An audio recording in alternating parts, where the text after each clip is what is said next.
A generation ago, handhelds and shooters were not what they are today. The 3DS and PS Vita didn't have access to things like Doom, Borderlands, Quake, and BioShock. Back then, the handheld shooter scene thrived on first-party titles and smaller games that strive to do great things. On the Nintendo 3DS, VDDev made a little game that looked like Gears of War and played at a full 60 FPS, something that was unprecedented for that platform's shooting games. Quite a few years later, the game's been remastered for the Switch with updated visuals and features. Let's dive right in. Here is my review of IronFall Invasion for the Nintendo Switch.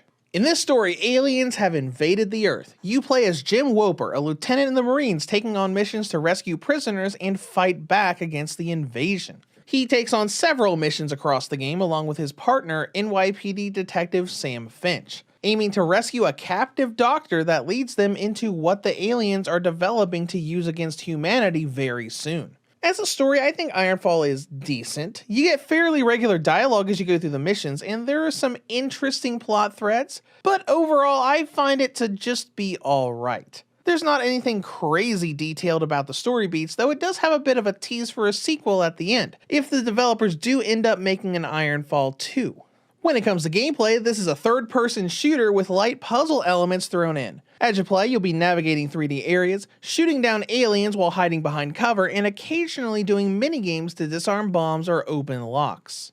As far as this new port or remaster of the game, IronFall for Switch is no longer what many 3DS games called free to start. On the 3DS, you could download this game for free as a demo and play the first level of the campaign while also having limited access to the online multiplayer. You could then pay to buy the rest of the story campaign and again for the rest of the online multiplayer, which rounded to about $20 for the entire experience.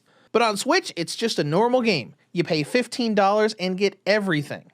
As far as other changes, it's much easier now to latch onto a piece of cover when in a firefight. The combat in general is a bit faster paced than on the 3DS. You have a new weapon wheel when you need to swap weapons, and you can now fully customize the control scheme, putting any button on any command. Now let's get to main progression. When you dive in, you can either go into the campaign or online multiplayer. The campaign is separated into 11 different levels and environments. You play as Jim Woper for most of these levels, running around in Gears-like battle armor fighting lots of aliens. Each of these areas is relatively linear, with you going from point A to point B with a little bit of freedom, like entering various rooms in a hotel, but it's designed in a way that it's compact enough that you're not going to get lost. The most out-of-the-way stuff you do is little mini-games when you can't go forward. Many of these are simple electrical puzzles of putting wires in the correct spot to power up doors, though some of them do get a little bit more technical later on. But the fun of this game comes from its gunplay. You're introduced to several different enemy types as you go through the game while you collect new weapons. And despite being a smaller title, there's a good bit of variety in the enemies. It's not just grunt with handgun, grunt with shotgun, grunt with rocket launcher. There are a couple enemies like that, but you've also got flying drones that'll follow you around, four-legged machines that move around as support, big bipedal robots with machine guns, along with rolling and crawling machines that'll move quickly on the ground to find you and self-destruct. While I was a little disappointed in the lack of a true and unique final boss encounter, with there really only being one boss enemy in the entire campaign, it's still got a good variety. You fight these enemies normally in waves as you wander the campaign levels. And like I said earlier, the gunplay is really good. You've got a lot of different weapons like an assault rifle, grenade and rocket launchers, sniper, shotgun, and a pistol. This has helped with how immensely overpowered the game's aim assist is. You can tell it was built for a handheld that didn't have a full dual stick setup for shooting without that Circle Pad Pro attachment. Once you hold ZL to look down the sights of your weapon, your aim will immediately snap and zoom right on the head of whatever enemy your aim is close to. It doesn't stay locked on if they're moving around, but it's absolutely crazy how you can go from looking in the area to right where your bullets need to go in a split second.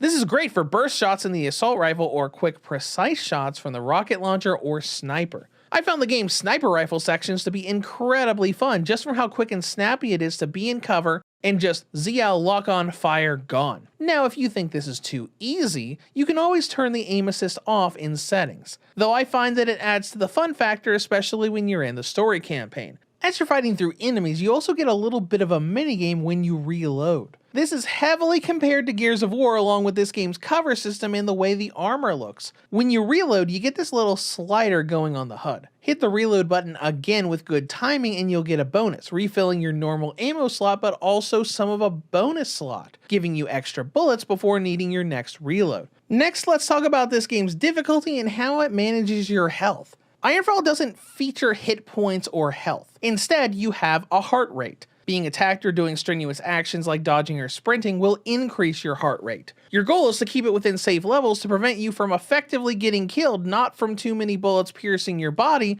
but from heart failure. When it gets into the red, you can hide behind cover or just get away from enemies firing at you for it to slow down to a more normal pace. But there are a few other factors for difficulty. While you will need to be careful not to do normal things like sprinting into a room full of enemies, you don't always play as Jim Woper. A few levels of the game have Jim needing access codes or for locked doors to be remotely unlocked, so for these you play as Sam Finch, who does not have armor and only has a pistol to rely on for combat. These are kind of like the more difficult, we're gonna make you learn the game's systems here levels.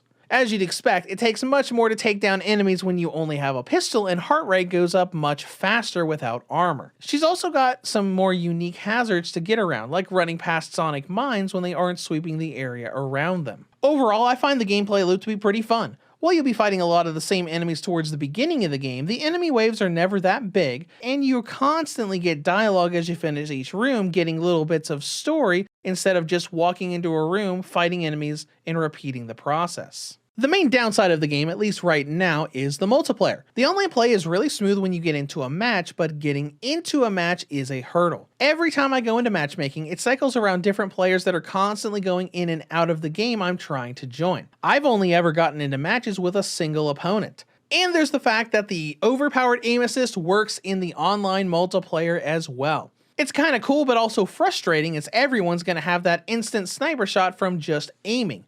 Next up is content and length. The campaign can easily last you a good 6 hours from start to finish. After that, the multiplayer's got a progression and currency system where you can bet credits on results, and you can go back and replay any of the story campaign missions, though you won't be able to use the full arsenal of weapons. This isn't a New Game Plus sort of thing. You start level 1 in replay with the same 2 weapons you started it with when you first began. Next is presentation, which has always been the biggest drawing point of this game. Visually, the game looks very good. Everything is smoothed over with more detail than there was on the 3DS. Though they didn't redo any of the models, with the faces looking the same as they did before on the previous platform. And with performance, the game runs at a stable 60 frames per second just like it did on the 3DS. Both the campaign and online multiplayer stick up to that smooth frame rate, only hiccuping here and there in a few places. The hiccups aren't huge though, so it stays at 60 for basically the entire game. That brings us to battery life.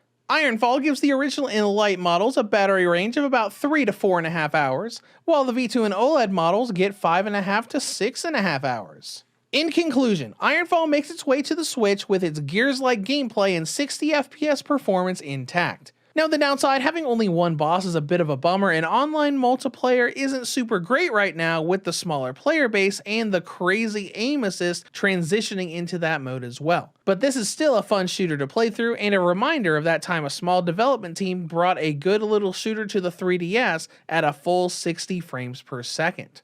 Reviews to Go rates IronFall Invasion for the Nintendo Switch a 7.5 out of 10. If you have any comments or questions, feel free to leave them below. Thank you for watching, and have a great day.